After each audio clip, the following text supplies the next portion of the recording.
안녕하세요. 혈치과 원장 박정철입니다.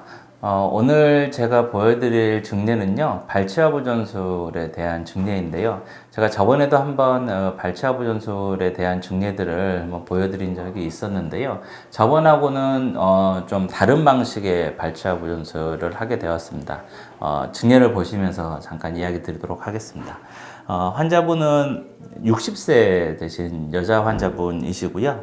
15번부터 17번까지 브릿지가 되어 있는데 17번이 이제 완전 플로팅 되어 있는 이런 상태이고요. 이런 상태가 되신 지는 그래도 한 1년쯤 되셨는데 앞에 그 5번 치아가 붙잡고 있어서 그 브릿지의 모빌리티가 좀 덜하기 때문에 환자분이 그냥 수술하는 게 겁나서 이렇게 미루고 하셨었는데, 근데 씹을 때 좀 불편감도 느끼시고 하시니까 이제 좀 치료를 하셔야 되겠다고 생각을 해서 치료를 시작을 하게 됐고요.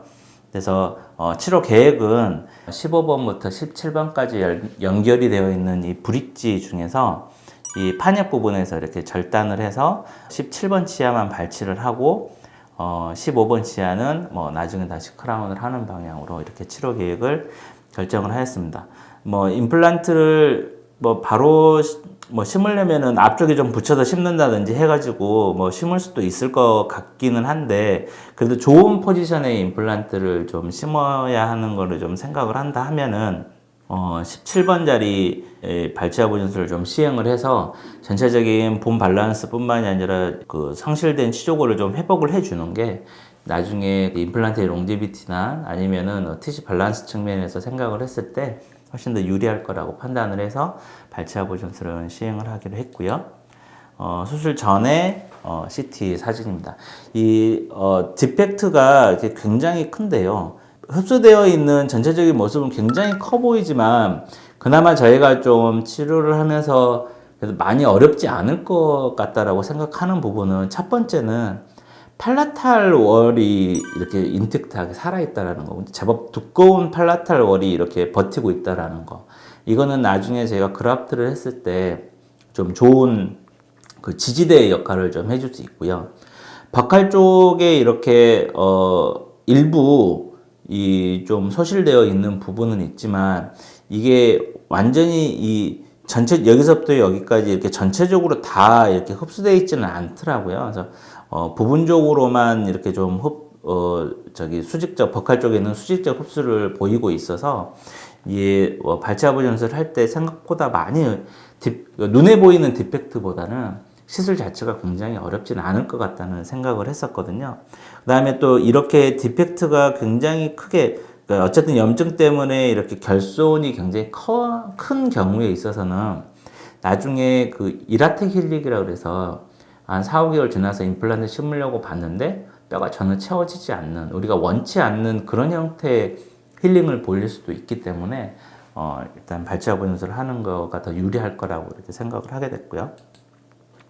그래서 이제 실제 수술을 할 때 이분 같은 경우는 절개를 좀 했습니다. 절개를 한 이유는 뭐냐면, 제가 아마 저번에 보여드렸던 영상에서는 절개를 하지 않고 그 마지노본 손상되지 않고 블레이드로만 이렇게 해서 돌려서 이렇게 잘라내가지고 염증만 유가 조직만 긁어내는 이런 방법을 사용을 했는데, 이분 같은 경우는 이제 디펙트도 굉장히 크고 그렇게만 해가지고 이 안을 깨끗이 소파해내기가 좀 쉽지 않겠다고 판단을 했습니다. 그래서 어쨌든 발치화부 전술을 할 때 가장 중요한 부분은 뭐냐면, 안에 염증 조직들이 남아있으면 저희가 아무리 좋은 뼈를 써도 그 뼈는 뼈가 되지 않거든요. 그래서 중요한 건 안을 깨끗하게 소파를 해내는 것이기 때문에 절개를 통해서 안에 깨끗이 소파하기로 결정을 한 겁니다. 그래서 이렇게 절개를 하고, 그다음에 매지알 쪽에 한 개의 수직 절개도 주었습니다. 그래야 좀 더 깨끗하게 더 소파해낼 수 있고 플랩을 들기가,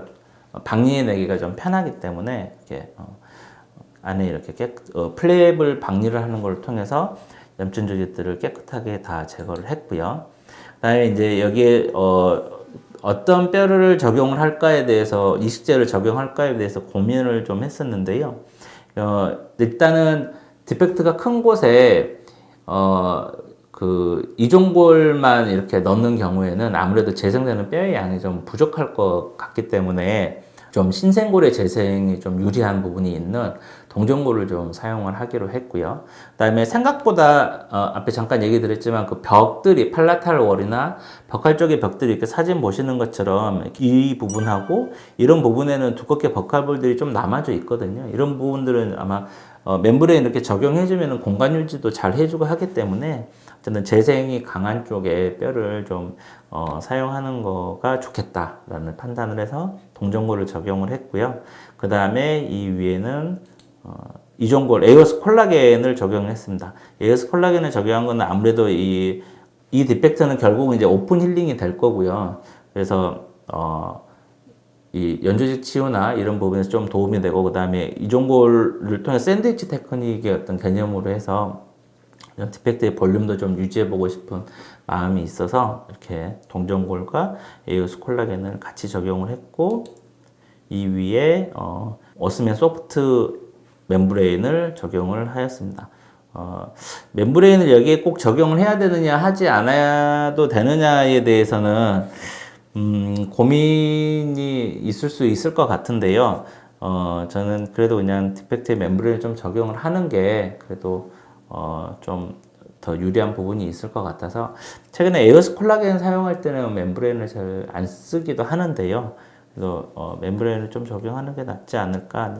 이 부분에 있어서는 좀 술자의 어떤 경험적 판단이 중요하다고 생각합니다. 적용을 하고 봉합을 했고요.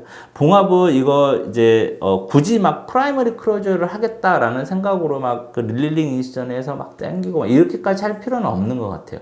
발치아 보존술을 할 때 가장 큰 목적은 연조직 아키텍처를 보존하는 거인데 릴리징 인시전을 하게 되면 베스트블도 낮아지게 되고 각하치온도 좀 손해보는 경우들이 있기 때문에 이런 경우는 그냥 최대한 플레이버 프록시메이션 해주는 이런 정도 상황에서 수처를 하고요. 이런 수처 방법들 중에 뭐 팔자봉합, 호라이젠탈 매트리스, 호라이젠탈 매트리스 쓴 이유는 제가 그 멤브레인을 적용했으니 게 멤브레인을 좀 홀딩하고 싶은 마음에서 사용을 했고요. 아니면 크리스 크로스, 팔자봉합, 히드네스 수처 이런 다양한 방법들 중에 익숙한 방법을 사용을 하셔가지고 봉합을 해주시면 될 것 같습니다. 예, 수술 2주 후에 봉합살을 제거하기 위해서 오셨을 때의 모습이고요.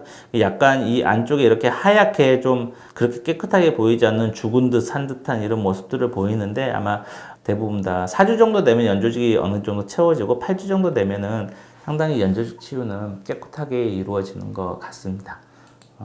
술 후에 CT 사진이고요. 보시면은 디펙트 부위에 동전골과 에이오스 콜라겐으로 디펙트 부위를 잘 채워져 있는 그런 모습들을 확인할 수 있습니다. 수술 영상을 통해서 수술 과정들은 확인해 보시도록 하겠습니다. 수술 영상을 보시도록 하겠습니다.